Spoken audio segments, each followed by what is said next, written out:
Beneath the fractured moon of Nor Hollow, where silver light bled into the endless frost, a single wolf's howl shattered the silence like a promise unkept.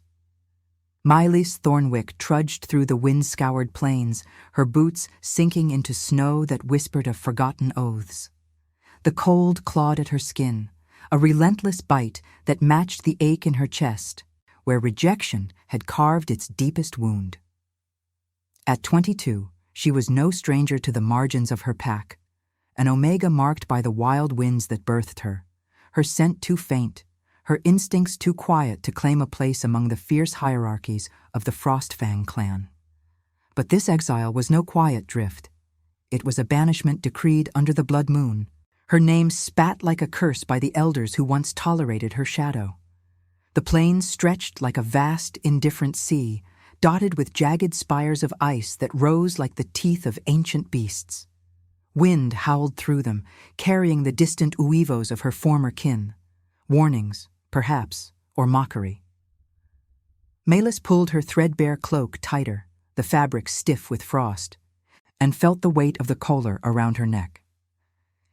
It was no ornament, but a relic from her mother's grave, a thin chain of moon-forged silver, etched with runes that glowed faintly under the lunar gaze. The elders had called it a trinket of the Forsaken, but to Mylis, it was the only tether to a warmth long extinguished. Her fingers traced its cool links, seeking solace in their unyielding curve, as if the metal could anchor her against the storm's fury. She had volunteered for this, not out of heroism, but desperation. The clan's seer had foreseen doom in the dying relic at the heart of their realm. The Heartstone, a crystalline altar bound to the life of Alpha King Edric Hallowmere himself. Whispers rippled through the longhouses like cracks in thin ice. The king's vitality waned, poisoned by an ancient curse unearthed from the depths of the earth, a malice that twisted his veins with shadow and sapped the strength of his rule. The pact demanded a sacrifice to seal it anew, one soul to bear the frost's eternal kiss beneath the altar. The alphas and betas sneered at the notion, their pride a shield against such vulnerability. But Mylis, ever the outcast, stepped forward in the circle of torchlight, her voice steady despite the tremor in her limbs. "Why her?" the elder had growled, his eyes narrowing like blades in the fire's glow. An omega with no fire in her blood. "Because I have nothing left to lose," she had replied, the words tasting of ash. They laughed then, a chorus that echoed off the cavern walls of the gathering hall, but the decree was sealed. Banished to the altar's shadow, she was to face the curse alone, her life the price for the king's fleeting reprieve. No ceremony, no farewell, only the wind to witness her departure at dawn. Now, as dusk bled into night, the plains gave way to the looming silhouette of the altar's mound. It rose like a forgotten sentinel, half buried in snow, its surface veined with the same silver as her collar. Mylis's breath came in shallow bursts, fogging the air before her. The cold seeped deeper, not just into her bones, but into her thoughts, whispering doubts that coiled like smoke. What strength did she possess? Her gifts, if they could be called that, were whispers, a faint pull toward hidden paths, a sense of the land's buried sorrows that the pack dismissed as weakness. The Pathfinder, they mocked, a title for lost pups, not saviors. She knelt at the mound's base, the snow yielding softly beneath her, and pressed her palms to the frozen earth. The runes on her collar pulsed, warm against the chill, as if the moon itself urged her onward. Above, the fractured orb hung low, its light fracturing across the ice in shards of pale fire. Uivos echoed again, closer now, perhaps hunters from the rival packs, drawn by the scent of vulnerability, or the king's own guards ensuring the ritual's isolation. Mylis's heart pounded, a visceral drum against her ribs, mingling with the wind's mournful sigh. In the quiet that followed, she felt it, a tremor beneath the ground, not of earth, but of something older, hungrier. The curse stirred, its presence a shadow uncoiling in her mind, visions of frost-veined kings and realms crumbling under endless winter. Fear gripped her, sharp as thorns, but she forced her eyes to the moon. "Deuce of the winds," she murmured, her voice lost to the gale. "If this is my path, let it be true." As the first flakes of a brewing storm dusted her lashes, Melis rose, resolve hardening like steel in the forge. The altar awaited, its silver veins calling to her collar like a siren's song. She would face the ancient malice not as a victim, but as the forsaken who chose. Yet in the depths of her soul, a question lingered, heavy as blood on snow. Could one Omega's quiet fire thaw the frost of kings, or would it consume her utterly? The wind howled louder, carrying the faint scent of pine and iron, blood perhaps from distant battles. Melis stepped forward, the collar's glow intensifying, a beacon in the encroaching dark. The realm's fate hung in the balance, but so did hers, a thread of mortal will woven into the lunar tapestry. The silver veins of the altar pulsed like exposed arteries under Melis's touch, drawing her closer until the chill of the stone seeped through her gloves, numbing her fingertips. She traced the runes etched into its surface, their faint glow mirroring the collar's warmth against her throat, a fragile harmony amid the gathering storm. The wind whipped fiercer now, tearing at her cloak and stinging her cheeks with ice-laced fury, as if the plains themselves recoiled from what she was about to unleash. Kneeling fully, she pressed her forehead to the altar's edge, whispering the incantation her mother had taught her in stolen moments by the hearth. Words of binding, of surrender, meant to seal the curse within her own fragile form. But the earth trembled before the final syllable could leave her lips. Not the subtle quiver of awakening malice, but a deeper rupture, like the crack of a glacier calving into the sea. Snow erupted in a plume around her, and Melis stumbled back, heart slamming against her ribs as a figure burst from the shadows of the mound's far side. He emerged on all fours at first, a silhouette of raw power cloaked in midnight fur that shifted unnaturally into the form of a man. Tall, broad-shouldered, his body sheathed in a tattered fur-lined mantle stained with dark blooms of blood. Alpha King Edric Hallomere collapsed to one knee mere paces from her, his breath ragged, steam rising from his lips like the exhalations of a forge gone cold. Melis froze, her instincts warring within her, the Omega's urge to flee, warring with an inexplicable pull, a thread of recognition that tugged at her core. His scent hit her then, pine sharpened by iron, the metallic tang of fresh wounds mingling with something ancient, like earth disturbed after centuries of slumber. It was the curse, she realized, radiating from him in waves that chilled the air between them. His eyes, when they lifted to meet hers, were a storm of silver gray, fractured like the moon above, rimmed with the exhaustion of a man who carried realms on his back. At 41, Edric bore the weight of his crown not in gold, but in the hollows beneath his eyes and the scars that mapped his arms like rivers of regret. Who dares approach the heartstone unbidden?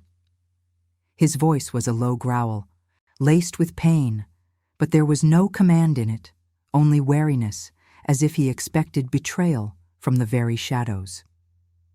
He pushed himself upright, one hand clutching a gash across his ribs where blood welled anew, soaking the fabric. The collar at Melis's neck burned hotter, its runes flaring in response to his proximity, and she gasped, clutching it as if it might shield her from the intensity of his gaze. I am the offering," she stammered, her voice barely audible over the wind's howl.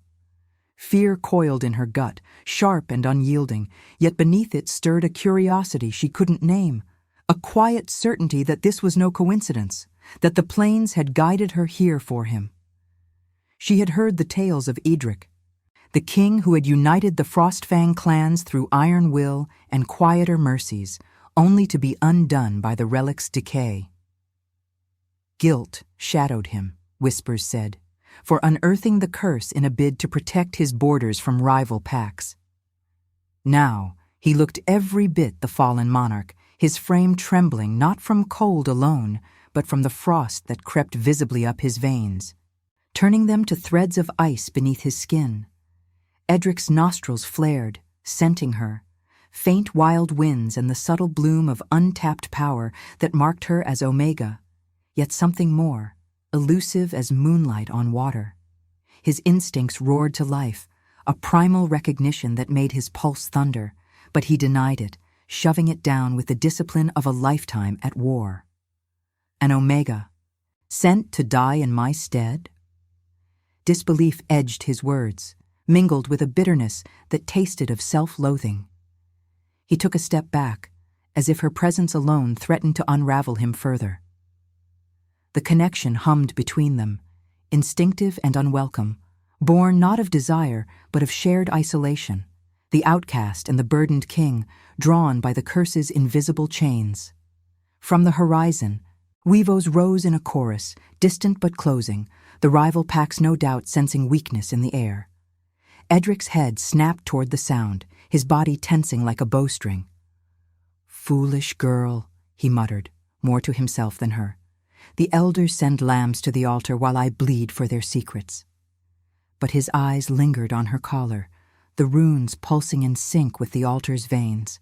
And for a fleeting moment, curiosity pierced his guard, a flicker of wonder at why fate would bind an forsaken soul to his unraveling doom.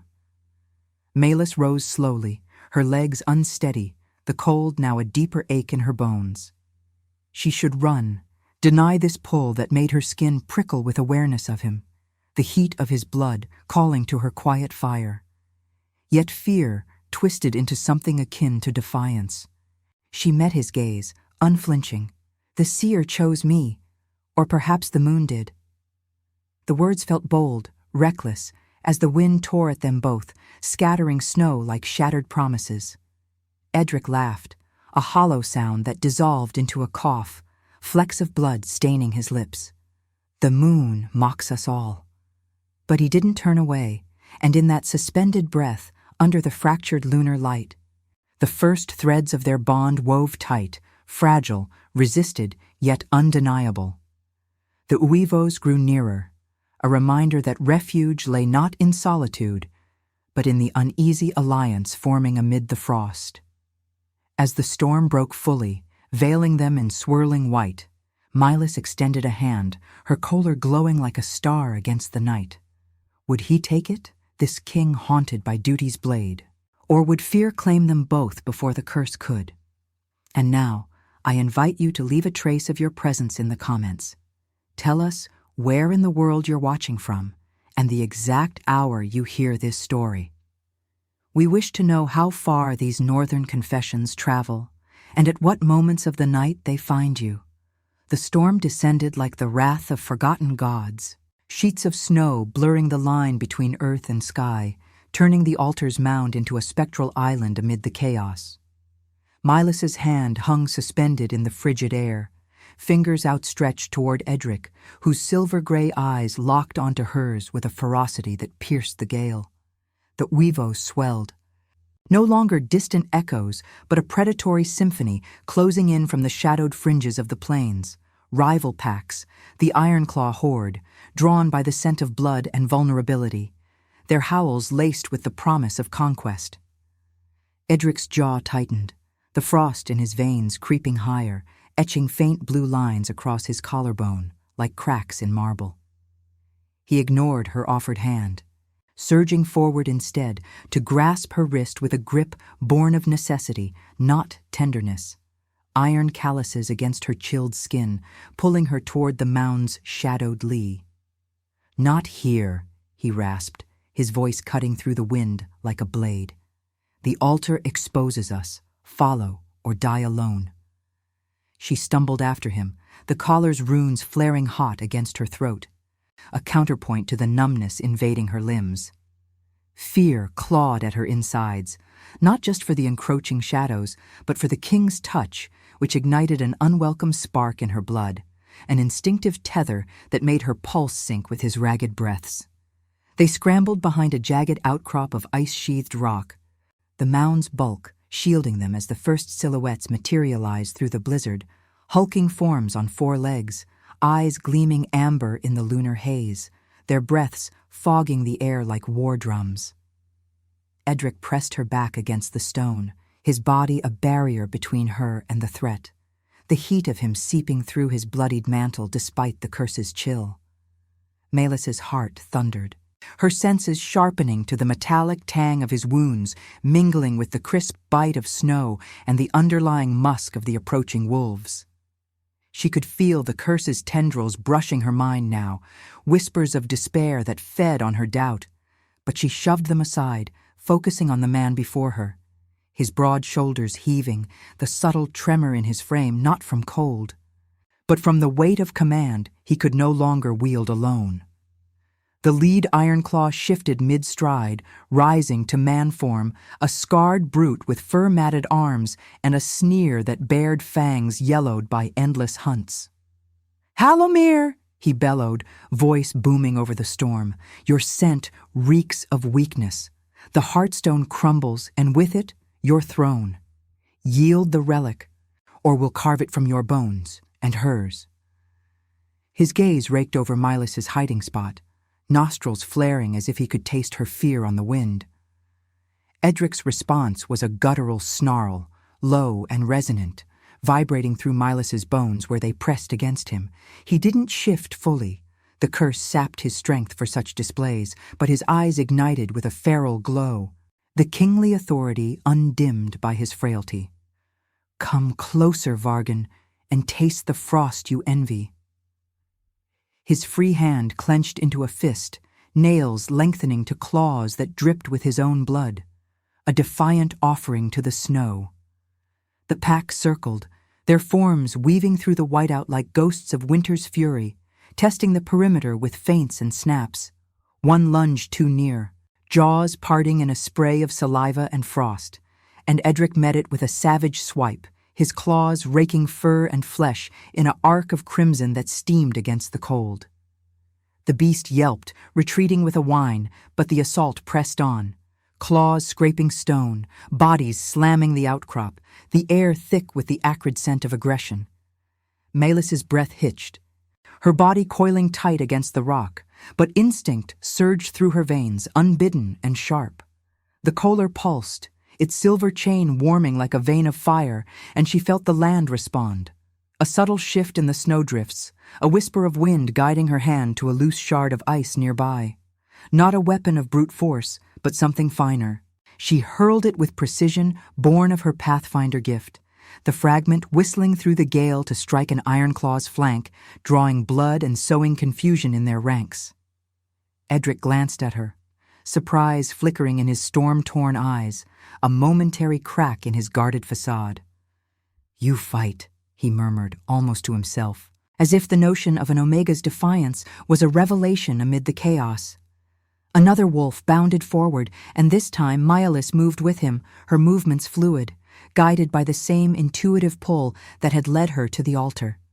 She drove her elbow into a snapping jaw, the impact jarring her bones, while Edric dispatched the threat with a twist that ended in a wet crunch, blood blooming dark on the snow like spilled ink. The skirmish blurred into a visceral dance of survival, the storm their reluctant ally, veiling strikes and muffling cries. Melis's world narrowed to sensations, the sting of wind-lashed cheeks, the coppery warmth of blood, his, theirs, perhaps soon hers, splattering her cloak, the rhythmic thud of Edric's heart against her side when they paused to regroup, his guilt-scarred soul brushing hers in the shared adrenaline. Empathy bloomed uninvited, softening the edges of her fear. She saw not just the king, but the man who had unearthed the curse to shield his people, now paying in shadowed isolation. His melancholy wrapped around her like the mantle he wore, heavy yet protective, and in that forge of battle, resistance cracked, her curiosity deepening into a quiet ache, a bond forged not in romance's fire, but in the raw mercy of mutual guard. Vargan howled a retreat as the storm intensified, his pack melting into the white void, their defeat temporary, a predator's pause. Edric slumped against the stone, breath sawing, the frost retreating slightly from his veins under the exertion's heat. Milas knelt beside him, tearing a strip from her cloak to bind his deepest gash, her fingers steady despite the tremor in her chest. The kohler glowed softly now, its light casting prismatic reflections on the bloodied snow, a symbol of their fragile alliance. "You didn't have to," he said, voice roughened by pain, his gaze tracing the curve of her face with an intensity that made her skin flush beneath the cold. Guilt shadowed his words, the weight of drawing her into his doom. An omega, volunteering for shadows meant for kings. Why? She met his eyes, the lunar light fracturing in their depths, and felt the curse's whisper stir again, not as malice, but as a mirror to her own exile. "Because strength isn't in crowns or claws," she replied, her voice a thread of wind-soft certainty. "It's in choosing to stand, even when the frost claims you." The words hung between them, a philosophy etched in the silence as the uivos faded to echoes. Yet as the storm eased to a mournful sigh, doubt coiled anew in Melis's heart. This refuge was no sanctuary, only a breath between tempests. The curse hungered still, feeding on the attachments they dared not name, and the realm's unraveling loomed larger. Could their bond withstand the revelations yet to come, or would it shatter like ice under the moon's unyielding gaze? The storm's remnants clung to the night like a shroud, the wind's howl softening to a lament that carried the faint, coppery echo of spilled blood across the mound. Melis's fingers, stained with Edric's crimson, trembled as she tied the last knot in the makeshift bandage, the fabric absorbing the warmth of his life even as the curse's frost nipped at its edges. The collar at her throat pulsed steadily now, a quiet heartbeat against her skin, its silver runes casting elongated shadows that danced with the moon's fractured light on the blood-flecked snow. She withdrew her hand, but the contact lingered, an imprint of his heat, his vulnerability etching itself into her palms like a secret rune. Edric watched her, his silver-gray eyes shadowed by the overhang of dark lashes, the exhaustion carving deeper lines into his face. The skirmish had bought them respite, but the air hummed with unspoken peril, the Heartstone's veins throbbing faintly beneath the earth as if awakening to their proximity. He shifted against the rock, wincing as the movement tugged at his wounds, and for the first time Milas glimpsed the full measure of his fracture, not the physical gashes, but the guilt that hollowed his gaze. A king's remorse for unearthing the curse in a desperate bid to fortify his borders against the Ironclaws. "You wield the wind like a blade," he said, his voice a low rumble, threaded with reluctant admiration. "Not the fury of alphas, but something subtler. The elders spoke of a pathfinder among the Frostfangs, but I thought it myth." Melis averted her eyes, the praise stinging like salt in an open wound.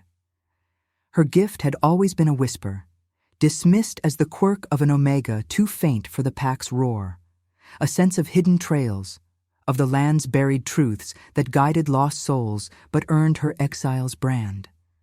Now, in the aftermath's hush, it stirred unbidden, coiling in her chest like smoke from a dying fire. The collar warmed further, drawing her gaze to the altar's mound, where the snow had parted slightly during the fray, revealing a sliver of exposed stone etched with runes that mirrored her own. A pull tugged at her core, insistent as the tide, urging her toward it despite the dread knotting her gut. "I am no myth," she murmured, rising unsteadily, her boots crunching through the crimson-tinged crust. The cold air filled her lungs, sharp and metallic, mingling with the scent of pine from Edric's fur-lined mantle. Just a shadow they cast out, but the land, it speaks if you listen. She stepped toward the mound, the wind rising anew in gentle gusts that swirled around her legs, as if the plains themselves conspired to clear her path. Edric followed, his presence a heavy warmth at her back, his breath sinking with hers in the charged silence, a rhythm born of survival, yet laced with the tentative bridge of their bond. As her fingers brushed the exposed stone, the world tilted. The collar's glow erupted, silver light flooding the crevice like moonlight piercing storm clouds, illuminating a hidden chamber beneath the altar, a cavern of crystalline walls veined with the same ancient malice that plagued the king.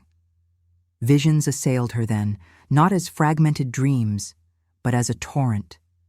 The curse's origin, a primordial pact shattered by greed, its essence not mere shadow, but a parasite feeding on fear and unyielding attachments, twisting devotion into chains.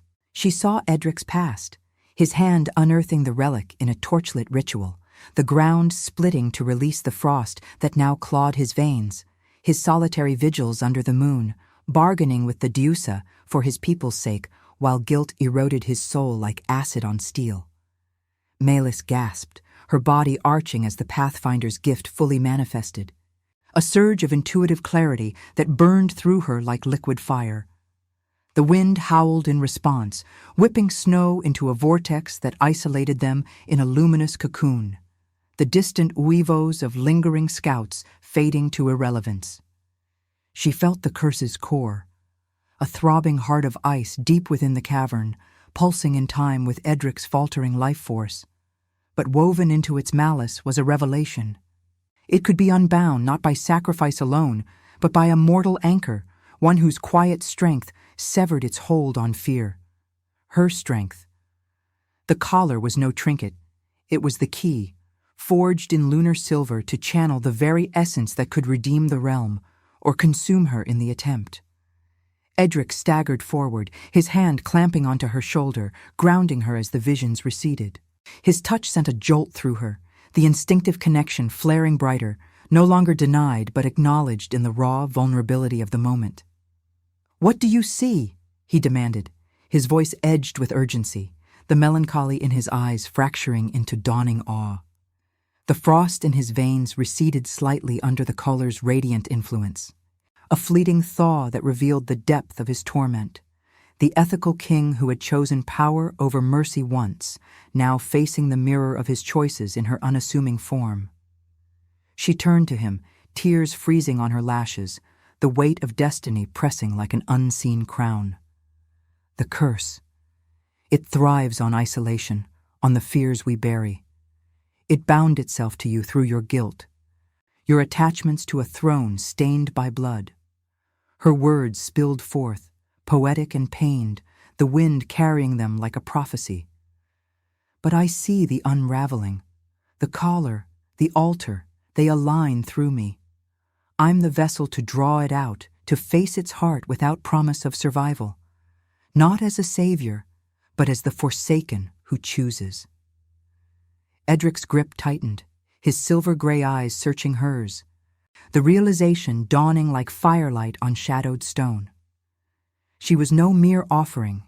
She was the revelation of his fate, the omega whose hidden path could redeem his fall, proving that mortal love, resisted, rationalized, yet chosen, held power to rival the divine.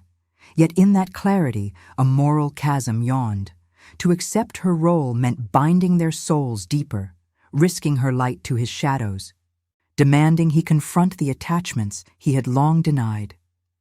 "You'd bear this for a king who doomed himself?" he whispered, voice cracking with the raw edge of confession, the air thick with the scent of thawing frost and unspoken yearning. Melis felt the bond solidify, empathy blooming into something profound, a redemptive pull that thawed her exile's chill. But as the color's light dimmed, the cavern's depths stirred, the curse's whispers rising like a tide, testing the fragile line between salvation and sacrifice. In the moon's watchful gaze, she wondered, could compassion crown the guilty, or would it demand a price etched in blood and rebirth? The wind sighed its answer, carrying the faint crackle of approaching dawn, a harbinger of trials yet to unfold. The dawn's first pallor crept over the plains like a thief in the frost, painting the bloodied snow in hues of bruised lavender and steel. Milas stood at the cavern's threshold, the collar's silver chain a burning brand against her skin, its runes still humming with the echo of revelations that had shattered her fragile resolve.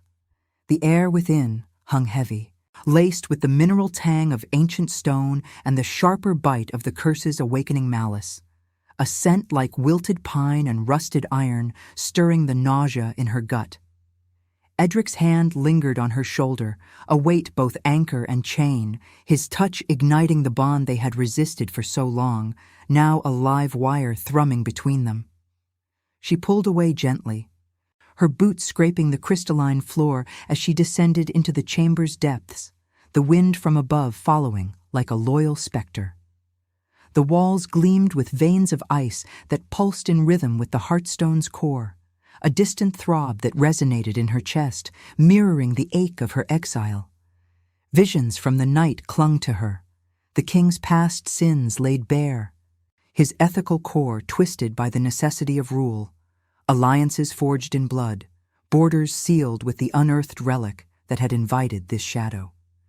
Guilt had been his silent companion, a melancholy shroud heavier than any crown, and now it mirrored her own rejection, binding them in a tapestry of shared wounds. Edric followed, his steps labored, the frost receding from his veins only to regroup in the cavern's chill embrace. "We face it together," he murmured, his voice a gravelly echo off the walls, laced with the quiet authority of a man who had commanded legions yet faltered against his own heart. But doubt shadowed his words. She felt it in the tension of his frame, the way his silver-gray eyes scanned the gloom not for threats, but for the ghosts of choices past. The bond pulled at her, instinctive, rationalized as duty, yet blooming into an acceptance that terrified her. Love was no balm here, only a trial by fire, demanding she confront not just the curse, but the man who embodied it. The chamber widened into a vaulted hollow where the heartstone loomed at its center, a monolithic crystal, fractured and veined with black ice, its surface rippling like liquid shadow. Torches guttered in unseen alcoves, their flames casting elongated silhouettes that writhed like betrayed spirits. Melis's breath fogged the air, her pathfinder gift sharpening her senses, the subtle shift of stone beneath her feet, the whisper of approaching figures from hidden passages. Weavos echoed faintly, not from the plains, but from within. A chorus of the pack's divided loyalties. Frostfangs loyal to Edric, and whispers of betrayal from those who saw his weakening as opportunity. They emerged then, shadows coalescing into forms.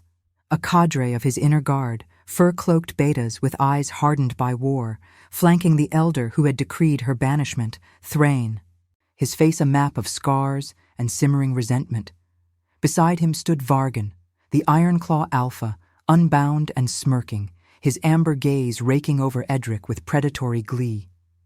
Chains of silver, moon-forged like her collar, dangled from their belts, relics meant to bind the curse, but now tools of treachery. The air thickened with betrayal's musk, the metallic undercurrent of drawn blades and the acrid bite of torch smoke. "King no more," Thrain spat, his voice booming in the vault, eyes narrowing on Melis as if she were the spark that ignited this confrontation. "Your folly unearthed the shadow, and now it devours us all. The seer named her sacrifice, but we see clearer. Your guilt weakens the realm. Yield the throne, Edric, or we'll seal the curse with your blood and hers to bury the Pathfinder's whispers forever." Edric's body tensed beside her, a low growl rumbling from his chest, the curse flaring in his veins like lightning under skin. He stepped forward, shielding her instinctively, his broad frame a bulwark against the encroaching circle. "Traitors wear the Frostfang mark," he said, his tone steady but edged with the melancholy of a ruler who had foreseen this fracture. "I unearthed the relic to guard our borders, not for power's sake. The guilt is mine, but the choice to redeem it, that's not yours to steal." His claws extended, blood from old wounds seeping anew, staining the stone in dark rivulets that steamed against the cold. Vargan laughed, a guttural bark that echoed like cracking ice, circling with deliberate slowness, his pack's shadows pressing from the walls. "Redemption? From a king who binds souls to relics, the Omega's Kohler calls to the Heartstone, a key we can wield without your sentiment.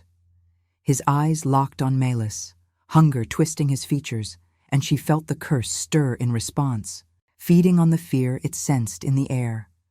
Hers, Edric's, the traitor's ambition. Her gift surged, mapping the chamber's hidden veins, revealing weak points in the stone where the frost could be turned against them. The confrontation erupted in a blur of motion. Thrain lunged with a silver chain, aiming to snare Edric's throat, but the king twisted, his fist connecting with the elder's jaw in a crack of bone that sprayed blood across the crystal. Vargan shifted partially, claws raking toward Milas, but she dodged, the wind coiling around her like an ally, guiding her hand to a loose shard of the Heartstone's edge. She struck true, the fragment embedding in his shoulder, drawing a howl that shook the vault. Edric fought with visceral grace, his movements a dance of restrained fury, dispatching a beta with a savage throw, his breath ragged, the curse sapping his strength even as their bond fueled his resolve. Milas pressed her back to his during a fleeting lull, the heat of battle mingling with the cavern's chill, her heart pounding in sync with his. Empathy warred with fear. She saw the moral chasm yawning before them. Forgive the traitor's desperation, born of a king's faltering light, or unleash war that would doom the realm. Edric, she whispered, the Kohler flaring as she touched his arm, channeling a surge of her gift that thawed the frost in his veins momentarily. Power or compassion? Choose now.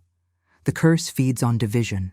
Mercy might bind it tighter, or free us all. He met her gaze, silver-gray depths fractured by the torchlight, the weight of his guilt crashing like waves.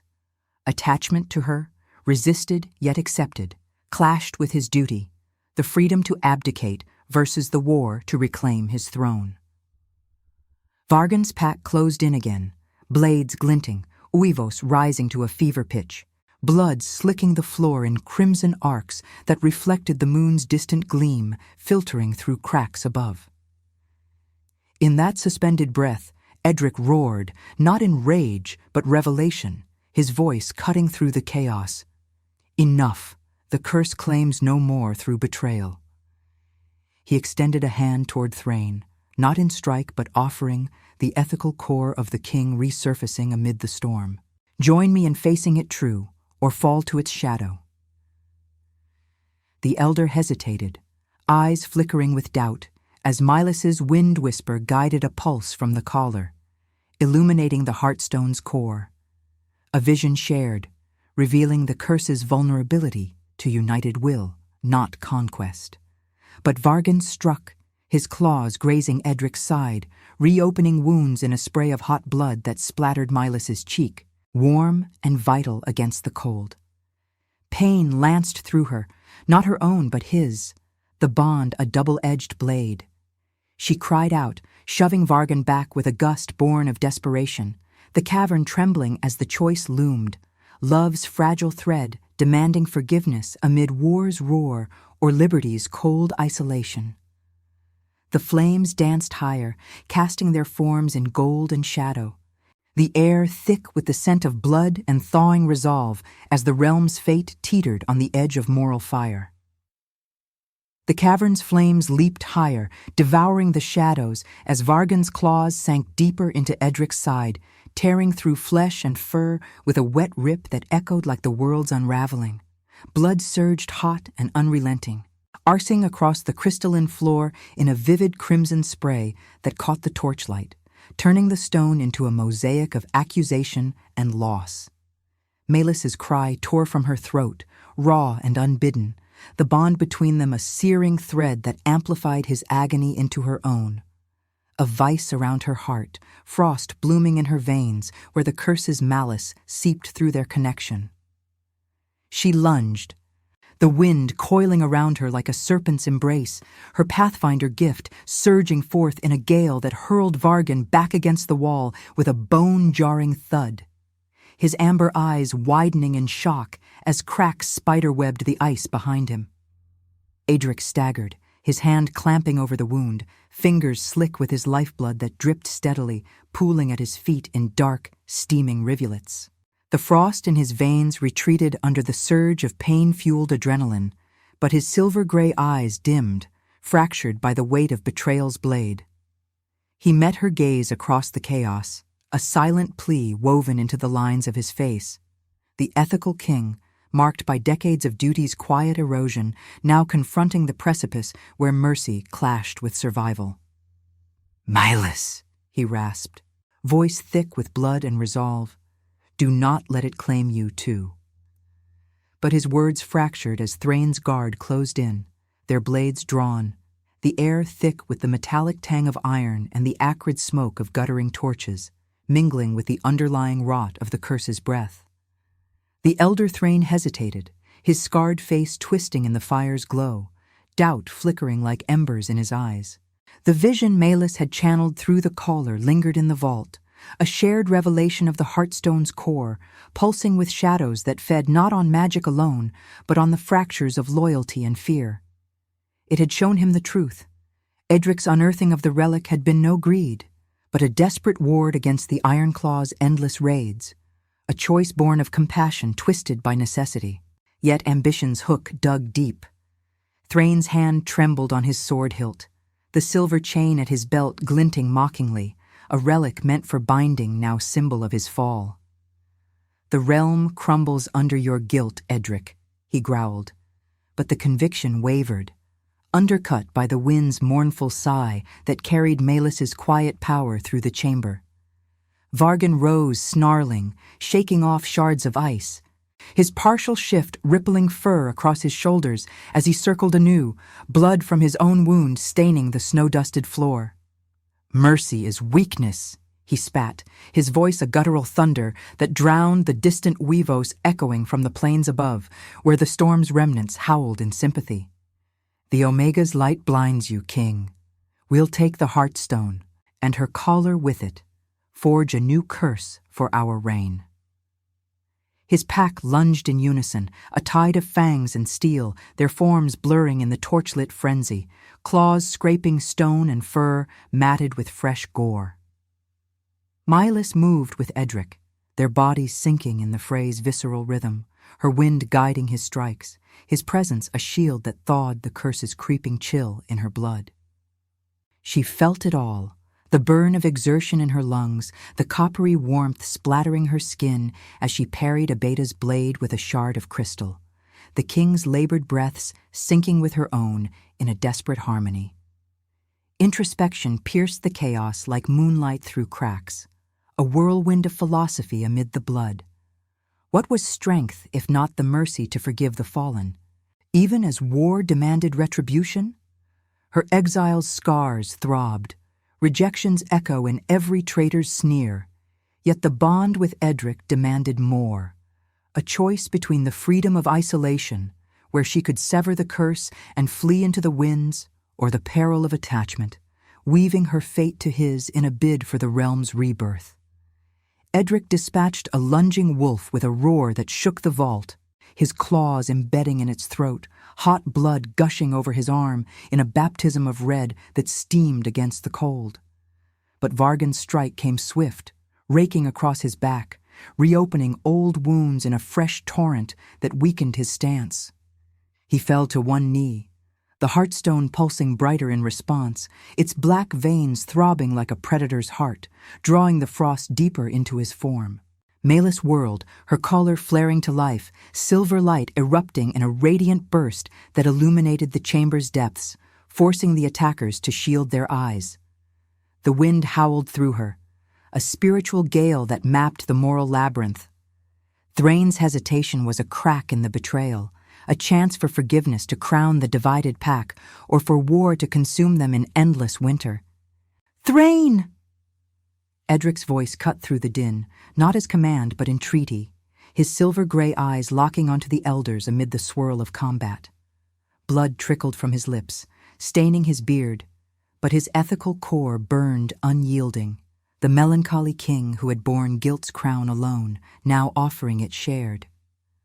"The curse twists us all. join this fight not for thrones, but for the Deuce's light. Forgive my shadows, as I forgive yours." The words hung, poetic and pained, the air vibrating with their weight, the flames casting his form in golden relief against the ice.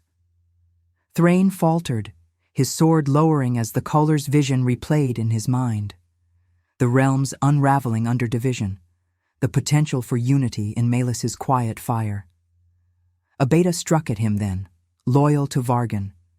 And in the scuffle, Thrain's blade turned, felling the traitor in a spray of blood that mingled with the chamber's growing pool.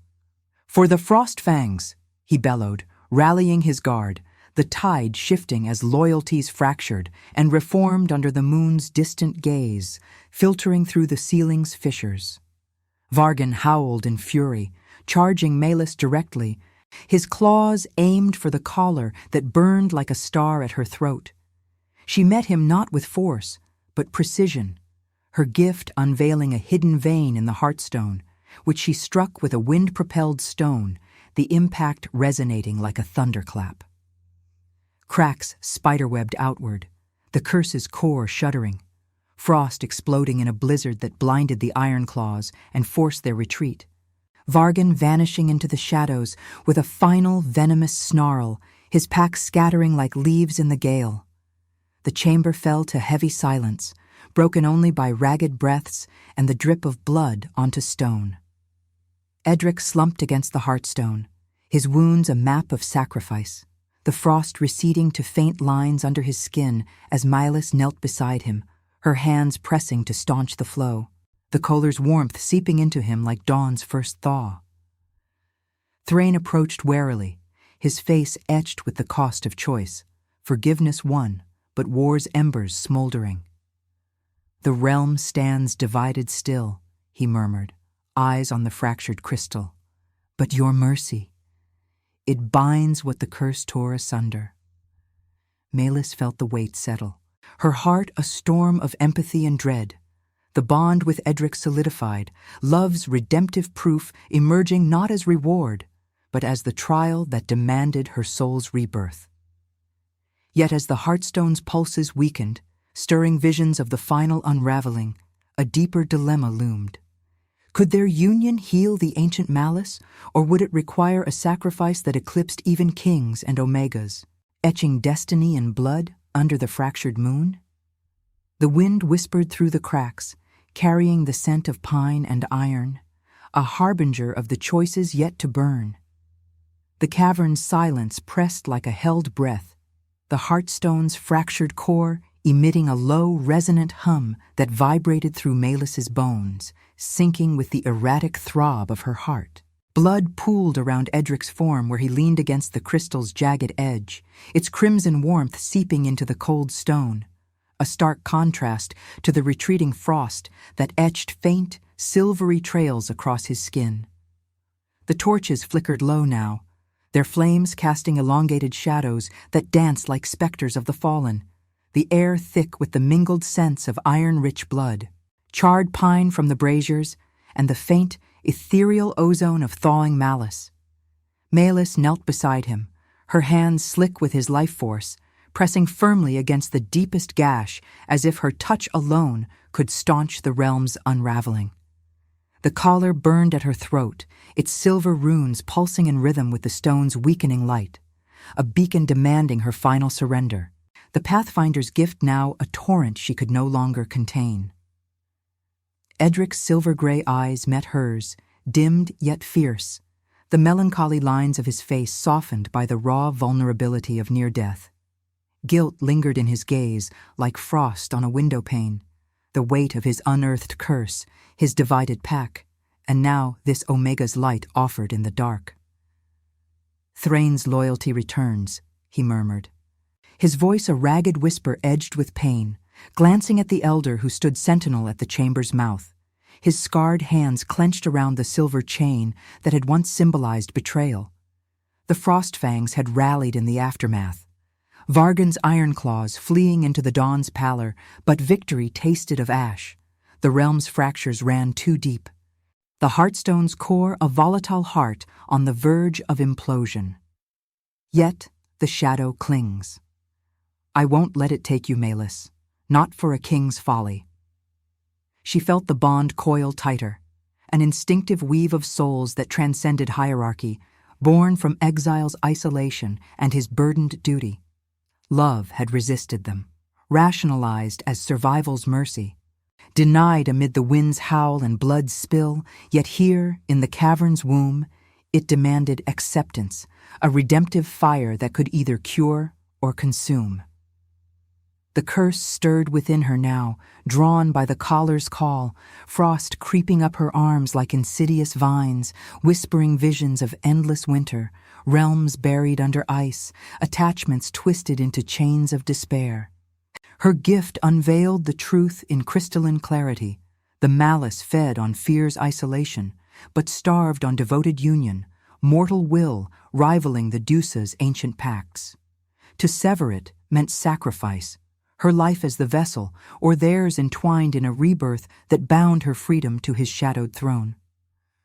The wind sighed through the ceiling's fissures, carrying the distant weavos of the pack beyond, loyal calls now, echoing faith against the despair that had nearly claimed them. Milas's breath came shallow, the cold seeping deeper, numbing her limbs even as Edric's heat anchored her. Introspection flooded her like moonlight on snow.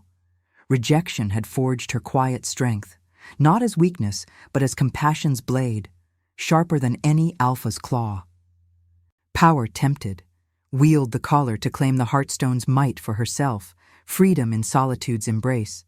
But the moral chasm yawned wider. What was destiny, if not the liberty to choose mercy over conquest? Faith in their bond, fragile as fractured ice, warred with the despair of loss. Yet her heart whispered of renascimento, not reward, but proof that an Omega's devotion could crown the fallen. I choose you, she said, her voice steady amid the hum, leaning closer until her forehead rested against his, the collar's glow enveloping them in silver radiance. Tears traced frozen paths down her cheeks, melting into the blood on his skin. Not as savior or sacrifice, but as equal in this frost. The curse ends through us, union, not isolation. Her fingers intertwined with his, the Pathfinder's wind rising in a gentle vortex around them, drawing the malice from his veins into her own. Pain lanced through her, visceral and profound, frost blooming in her chest like shattered glass, but she held fast, empathy transforming agony into purpose. Edric's eyes widened, realization dawning as the bond solidified, a spiritual tether where his guilt met her exile, forging redemption's flame. He surged forward, despite the wounds, his free hand cupping her face, calloused thumb brushing her lips in a touch born of accepted yearning. Then let it be our rebirth, he rasped, his breath mingling with hers, pine and iron yielding to the subtle wild winds of her scent. The Heartstone shuddered, black veins cracking under the collar's assault, shadows writhing like dying serpents as the curse's core fractured. Milas channeled the surge, her gift a conduit of lunar light that poured into the crystal, the wind howling louder, extinguishing the torches in a burst of ethereal blue. Blood from their joined hands dripped onto the stone, sizzling as it mingled with the melting frost, steam rising in curls that carried the scent of renewal. Earth after thaw, blood under healing moon. Visions cascaded through her, the realm's borders mending, packs uniting under a shared dawn, Thrain's forgiveness rippling outward like waves on a frozen lake. The frost receded from her veins, not through divine intervention, but mortal proof, their love, chosen without promise, rivaling the gods' cold indifference. Edric's wounds knit slowly, the curse's hold shattering in a final, resonant crack that echoed through the cavern, the Heartstone blooming anew in veins of pure silver, its light bathing them in warmth. He pulled her into his embrace, bodies pressing close amid the settling snowflakes from the ceiling's breach, the bond complete. Alpha and Omega, king and outcast, reborn in quiet union. Outside, the fractured moon yielded to the sun's first golden rays, piercing the plains in shafts that thawed the endless white. Weavos rose in triumph, the pack gathering at the mound's base, their silhouettes a testament to faith's victory over despair. Milas rose with Edric, her hand in his. The kohler, now a symbol of shared destiny, its runes dimmed to a soft glow, a crown for the redeemed. Yet in the depths of her soul, the philosophy lingered. Strength was mercy's choice. Love the trial that proved mortality's divine spark. The realm witnessed it, winds carrying the tale across Norhollow's expanse, where rejection birthed rebirth and one Omega's heart altered fates eternal. If your heart beat alongside ours, like, comment, and subscribe. Because every soul that joins our moon keeps the flame of redemption alive.